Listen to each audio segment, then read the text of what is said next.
तर आता पुढे तुम्हाला आमच्या सगळ्यांच्या गप्पा ऐकायला मिळतील. 4-5 बायका जेव्हा जमतात ना तेव्हा काही दुसऱ्या गप्पा नसतात, त्याच गप्पा असतात की हे बघायला जायचं का, ते बघायला जायचं का, ही साडी कुठून घेतली, ते कुठून घेतलं, हेच असतं बायकांचं, दुसरं काही नसतं. बायकांना याच्याशिवाय दुसरं काहीच येत नाही. कामं तर फटाफट होतात, पण गप्पांच्या बाबतीत आहे ना बायका त्याच गप्पा असतात, काही नवीन नसतं. तर चला आता तुम्ही आमच्या गप्पा ऐका. नमस्कार मंडळी, कसे आहात सगळे? मस्त मजेत आहात ना? तर मी मालती तुम्हा सर्वांचं खूप खूप स्वागत करते आपल्या आणखीन एका नवीन व्हिडिओमध्ये. आज साडी घातली. तुम्हाला नवीनच वेगळंच वाटत असेल पाहायला, कारण रोज ड्रेस असतात, घरातले कामं काही होत नाही साडी घालून, त्याच्यामुळे मग आज थोडंसं वेगळी रुटीन आहे. तर ते पुढे सांगते तुम्हाला. घरातला पूर्ण पसारा मी आवरून घेतला. माझा पसारा म्हणजे रोजचे कामं असतात, रेग्युलर धुणं, भांडी, कपडे, सगळं जे काही आहे ते सगळं आवरून घेतलं. कालच आमच्या शेजारच्या ताई संध्याकाळी सांगून आल्या होत्या, सगळ्यांना कॉलनीतल्या बायकांना सांगितलेलं होतं की त्यांच्या मुलाचं लग्न ठरलं ना, तर सुरुवातीला नवरदेवाची आई म्हणू किंवा नवरीची आई असं तर वडे तोडतात. तर तुमच्याकडे आहे का अशी प्रथा? मला कमेंट करून नक्की सांगा. सुरुवातीलाच विचारते मी तुम्हाला. तर आमच्याकडे करतात असं, आणि करंज्यासुद्धा करतात. तर भरपूर म्हणजे जरी नवरीकडे लग्न असलं ना तरी नवरदेवाच्या घरी पण भरपूर कामं असतात. तर सुरुवात तर मग लग्न किती लांब असतं, पण खूप काही असे किरकोळ गोष्टी कराव्या लागतात. म्हणजे 2-3 महिन्यापासूनच सुरुवात होऊन जाते नवरदेवाच्या घरी किंवा नवरीच्या घरी असं राहतं. तर त्यांच्याचकडे वडे तोडायला जाणार आहोत, त्याच्यामुळे साडी घातली. आधी ड्रेस घातला होता मी, त्यांच्याकडे गेली, म्हटलं सगळ्या बायका जमा होतील पण एकही कोणी नव्हतं. परत आली, मग तेवढ्या वेळात मी साडी बदलली. सगळ्या म्हटलं साड्या घालून येतील. मला आधी असं वाटलं की मीच लेट होईल की काय, असं वाटलं मला, कारण ते वडे सकाळीच पाडावे लागतात, सुकत नाही ना, त्याच्यामुळे मग सुकायला पाहिजे. म्हणून मग सकाळी जेवढे लवकर होतील तेवढे पाडून घ्यायचे, म्हणजे संध्याकाळपर्यंत व्यवस्थित सुकतील. आणि ओले असले तर मग ते सुकत नाही त्याच्यामुळे. तर मग म्हटलं मी लेट होईल की काय, म्हणून मग पटकन ड्रेस घातला. मी त्यांच्या घरी गेली, आमच्या शेजारीच आहेत, एकदम घर जवळ आहे. तर मी आधी गेली आणि त्यांचीच तयारी नव्हती, मग परत आली आणि परत मग साडी घातली आणि त्याच्यानंतर मग आता जायचं आहे त्यांच्याकडेच वडे पाडायला. तर चला, आमच्याकडे कशी कशी प्रथा आहे तुम्हाला ह्या व्हिडिओमध्ये दाखवेल. म्हणजे पूर्ण नाही अजून, लग्न तर भरपूर लांब आहे, पण ही प्रथा आज तुम्हाला माहिती पडेल. तुमच्याकडे कुठली प्रथा करतात मला कमेंट करून नक्की सांगा. चला, आम्ही सगळ्याजणी इथे जमलो होतो आणि सगळ्यांची इच्छा होती की मी शूट घ्यावं. त्यांना माहिती होतं की माझं चॅनल आहे म्हणून. तर आत्ताच नवरात्र होते ना तेव्हाच माहिती झालेलं होतं. तर असो, मग मी म्हटलं कसं सगळ्यांना माहिती राहतं तर मग थोडं मनमोकळं शूट घेतं, नाही तर मग कोणाला आवडतं कोणाला नाही आवडत, त्याच्यामुळे मग मी आधी घेत नव्हते. पण आता सगळ्यांना माहिती झालं त्याच्यामुळे काही नाही वाटत. तर ह्या आमच्या कॉलनीतल्या ताई आहेत, त्यांनी पूजा केली. सगळ्यात अगोदर आहे ना नवरदेवाच्या आईंनी पूजा केली होती, त्याच्यानंतर मग त्या ताईंनी सुरुवात केली, म्हणजे सगळ्यांनी आम्ही सुरुवात केली होती. तर कुठलाही कार्यक्रम असो किंवा कुठलाही पूजा असो, आपण गणेशपूजन केल्याशिवाय सुरुवात करत नाही ना, त्याच्यामुळे मग कलशपूजन केलं आणि गणेशपूजन केलं आणि त्याच्यानंतर मग हे बाकीचं सुरू करणार आहे आम्ही. तर आम्ही सगळ्याजणी इथे नवीनच आहोत बरं का, जास्त काही वर्ष झालेली नाही आहेत. काहींना 2 वर्ष झालेले आहेत, काहींना 1-1च वर्ष झालेले आहेत, पण सगळ्याजणी इतक्या म्हणजे मैत्री झालेली आहेत ना, सगळ्या एकत्र येतो. ज्या कोणी 1-2 आहेत त्या जॉब करतात, तर त्या नाही येत आता सध्या व्हिडिओमध्ये, पण त्यासुद्धा सुट्टीवर असल्या तर मग एकत्र येतात. काही कार्यक्रम असलं आणि आमंत्रण दिलं ना तर त्यासुद्धा सगळ्या येतात. अजून जरा मोजकेच घरं आहेत आमच्या कॉलनीमध्ये, पण जेवढ्या आहेत ना आम्ही तेवढ्या सगळ्या एकत्र येतो. तर तुम्ही हळदी कुंकूचा व्हिडिओ बघितलाच असेल संक्रांतीचा, तर त्याच्यामध्ये सुद्धा आम्ही सगळ्याजणी होतो आणि खूप मजा आली होती. वाटतसुद्धा नाही की आम्ही आत्ताच नवीन मैत्री झालो असं. असं वाटतं खूप वर्षापासून ओळखतो एकमेकांना, अशी मैत्री झालेली आहे आमच्या सगळ्यांची. तर एक एक करून आम्ही सगळ्यांनी अशी पूजा करून घेतली आणि सगळ्यात शेवटी मी बसलेली होती, कारण मी मोबाईलजवळ उभी होती ना त्याच्यामुळे. तर आधी मला कसंच वाटायचं तो सगळ्यांचा व्हिडिओ घ्यायला, पण आता सगळ्यांना माहिती झालं म्हणून काही वाटत नाही आणि मग त्यांनाही वाटतं की नाही आमचंही घ्या असं. म्हणजे परवानगी घेतलेली असली की बरं वाटतं, नाही तर मग विनाकारण नको, त्याच्यामुळे मग मी खरं घेत नव्हते. पण आता सगळ्यांना माहिती झालं तर काही वाटत नाही. तर आता मी सुद्धा इथे पूजा केलेली आहे आणि आमच्या कॉलनीतलं हे पहिलंच लग्न असणार आहे, त्याच्यामुळे सगळ्या बायका उत्साही आहेत.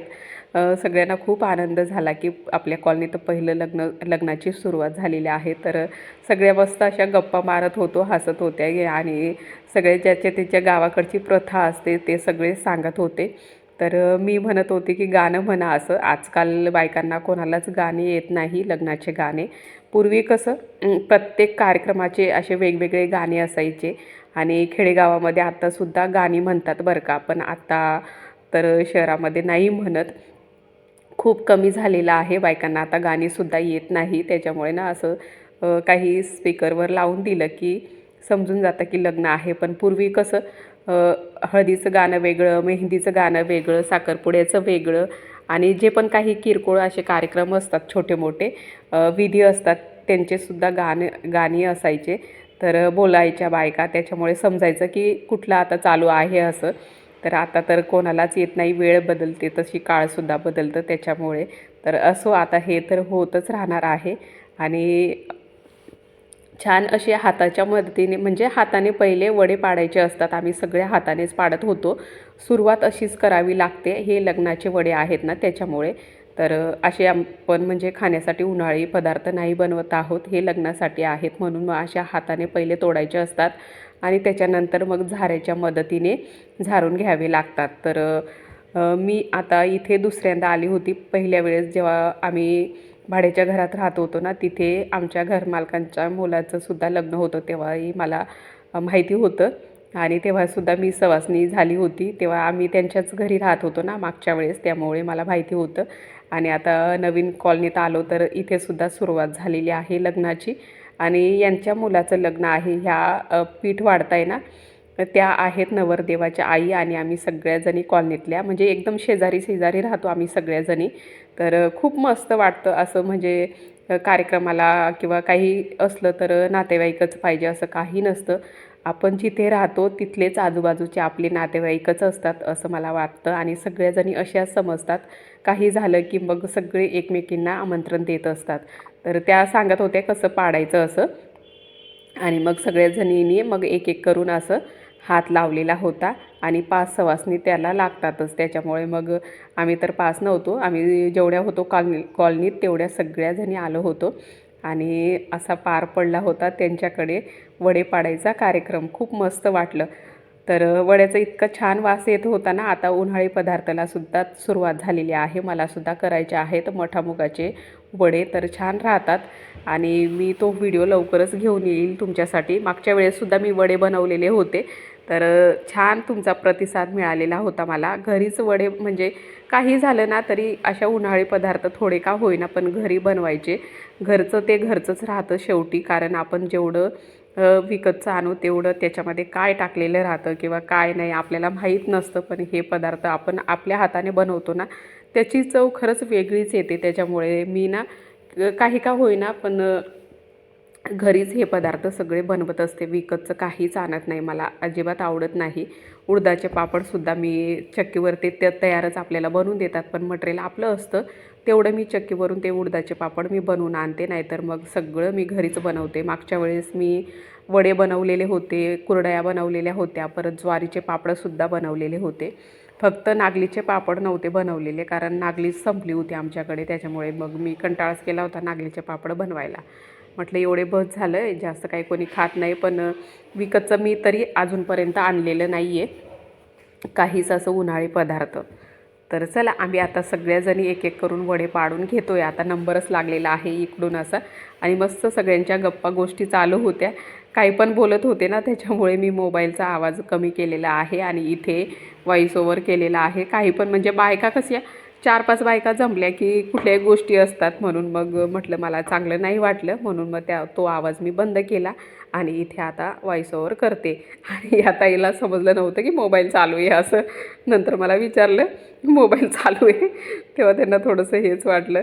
त्यांना केव्हाचं म्हणजे माहिती नव्हतं की मोबाईल आता बंद असेल असं वाटलं होतं त्यांना. आम्ही सगळ्यांनी एक एक करून असे वडे पाडून घेतले.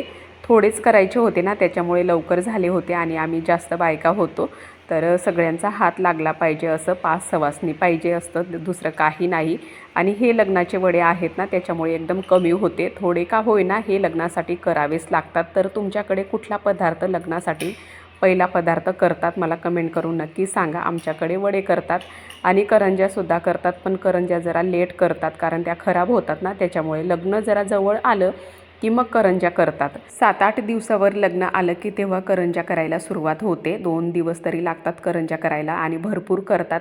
देवासाठी करतात करंज्या. आणि तुमच्याकडेही करंज्या करतात का मला कमेंट करून नक्की सांगा. आणि तर आता पुढे तुम्हाला आमच्या सगळ्यांच्या गप्पा ऐकायला मिळतील. 4-5 बायका जेव्हा जमतात ना, तेव्हा काही दुसऱ्या गप्पा नसतात, त्याच गप्पा असतात की हे बघायला जायचं का, ते बघायला जायचं का, ही साडी कुठून घेतली, ते कुठून घेतलं, हेच असतं बायकांचं, दुसरं काही नसतं. बायकांना याच्याशिवाय दुसरं काहीच येत नाही. कामं तर फटाफट होतात, पण गप्पाच्या बाबतीत आहे ना, बायका त्याच गप्पा असतात, काही नवीन नसतं. तर चला आता तुम्ही आमच्या गप्पा ऐका. मग येऊ द्या ना त्यांना हो. त्या राहून जातील ना मग. मग त्या राहून जातील ना. मग थांबा मग आजच्या दिवस. मग थांबून घेऊ. हां उद्या जाऊ मग. उद्या जाऊ मग. चालेल तसं मग एकदम जाऊन जातं ना. हां मग चांगलं कुठे जाताय? आमच्या आईला डायरेक्ट रडायला लागून गेलं. नाही प्रत्येकाचं आहे. कोणी का असं नको. मला पण बोलू हां. मग लग्न जाऊ ना मग. मग उद्या नक्की 4-5 वाजता. चालेल चालेल. का बरं उद्या नक्की 4 वाजता. का? 4 वाजता ना.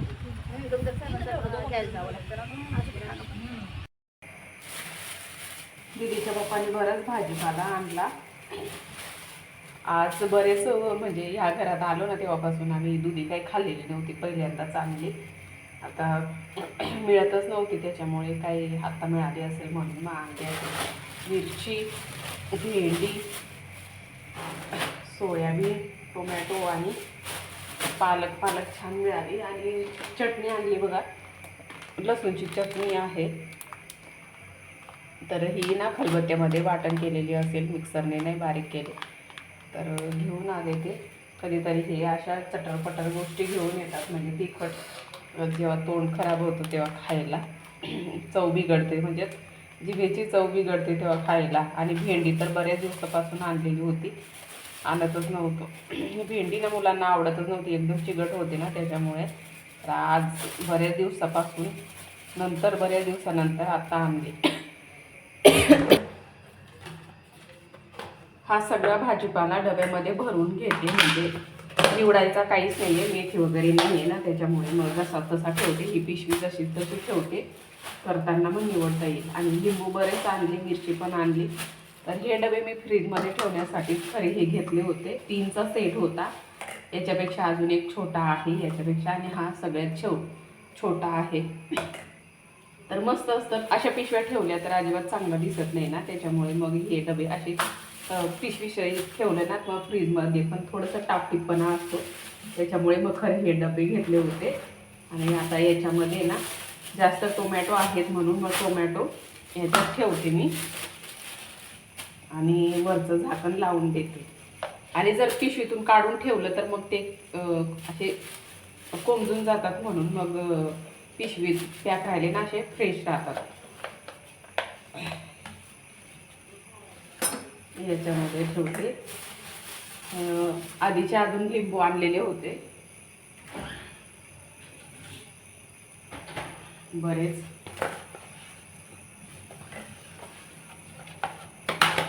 एवढे. तर हे लिंबू असेच काढून घेते, म्हणजे लिंबूला काही नाही होत, पिशवीमध्ये ठेवायची गरज नाही.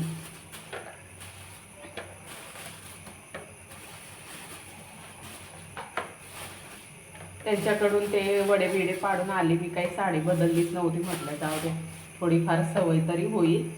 मग काही कंटाळाच केला, पटापट कामं आवरायची होती ना, त्याच्यामुळे. आणि ह्या छोट्या डब्यामध्ये ठेवते भेंडी.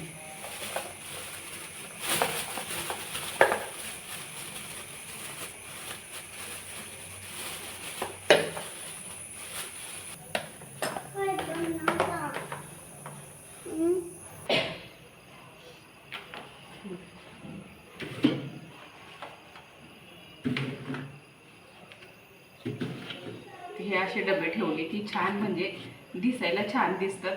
फ्रीज एवढा घाण होत नाही पिशव्या ठेवल्या ना. तर इथे मी हा डबा इथे ठेवते, हा लसूणचा डबा इथे ठेवते आणि हे वरचा जो कप्पा आहे तो पूर्ण दुधाचा आहे. इथे लोणी ठेवली, आता दूध संध्याकाळी ठेवेल तेव्हा हे दूध ठेवेल आणि खालचं सगळं भाजीपाला वगैरे असं ठेवते मी आणि खाली बटाटे ठेवून देते. इथे असे बटाटे,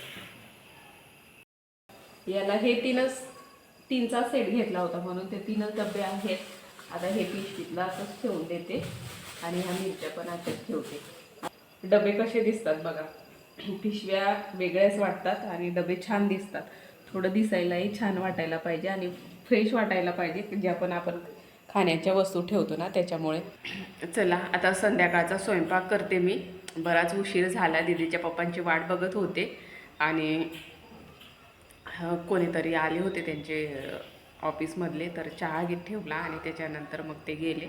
झाड घ्यायचं होतं त्यांना कॅक्टसचं, तर बराच वेळ गप्पा मारत बसले होते म्हणून उशीर झाला आणि स्वयंपाक पण करायचा आहे त्याच्यामुळे. तर चला माझा व्हिडिओ इथेच थांबवते, भेटूया अशाच नवीन व्हिडिओसोबत. चॅनलवर नवीन असाल तर चॅनलला सबस्क्राईब करा, व्हिडिओ आवडला असेल तर व्हिडिओला लाईक करा. भेटूया अशाच नवीन व्हिडिओसोबत, तोपर्यंत बाय.